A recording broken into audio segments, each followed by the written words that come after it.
Hello, bienvenue dans cette série de vidéos. Le développement personnel est-il mort? Dans cette série de vidéos, je vais t'apprendre un peu à débugger le vrai du faux, à apporter de la nuance aussi, chose rare maintenant sur les réseaux sociaux. Tout ça pour te faire une opinion par toi-même.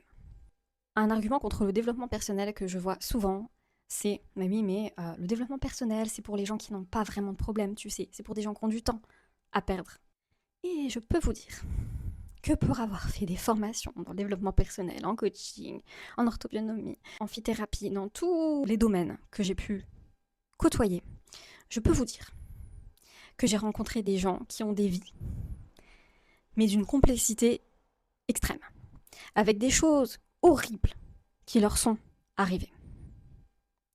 Et effectivement, en fait, l'ironie du sort, c'est que la plupart des gens qui disent « bah oui, le développement personnel, c'est pour les gens qui n'ont pas trop de problèmes », en fait, quand tu regardes bien, c'est des gens, justement, qui, eux, n'ont pas trop de problèmes et qui ne comprennent pas que y a des gens qui ont des vies vraiment alors, extraordinaires, mais dans le sens, des fois, un peu pourries. Tu dis « ok, comment tu sors de ça ?» Bah oui, heureusement qu'il y a le développement personnel pour raccrocher un petit peu aux branches. Même s'il y a besoin d'autres choses, de thérapie, etc. Ça, je laisse ça aux pros de la santé. Mais c'est quelque chose qui l'a profondément aidé. Et la plupart des gens qui font du développement personnel que je connais, que j'ai côtoyé, je peux vous dire que ils ont vraiment des gros problèmes et que eux, justement, ils cherchent pas à rester dans un mode de victime. Ils cherchent justement à sortir d'un statu quo parce que rester dans un mode, une posture quelque part, oui, il m'arrivait ça, et les gens ne me voient qu'à travers ce problème-là, quelque part, pour eux, c'est un problème. Ils ont envie qu'on les voit pour qui ils sont vraiment, des êtres humains, et pas quelqu'un qui a perdu de la famille, quelqu'un qui a vécu un trauma, etc.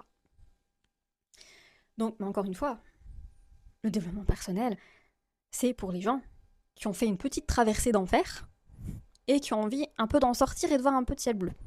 Voir des gens se relever de situations vraiment pourries, mais vraiment pourries, où tu te dis, est-ce que moi j'aurais le quart du tiers de la force que la personne déploie pour s'en sortir?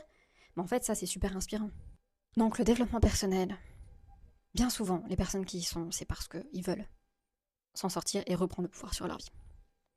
Et toi, dis-moi en commentaire sur quoi t'aimerais reprendre du pouvoir dans ta vie. Bisous!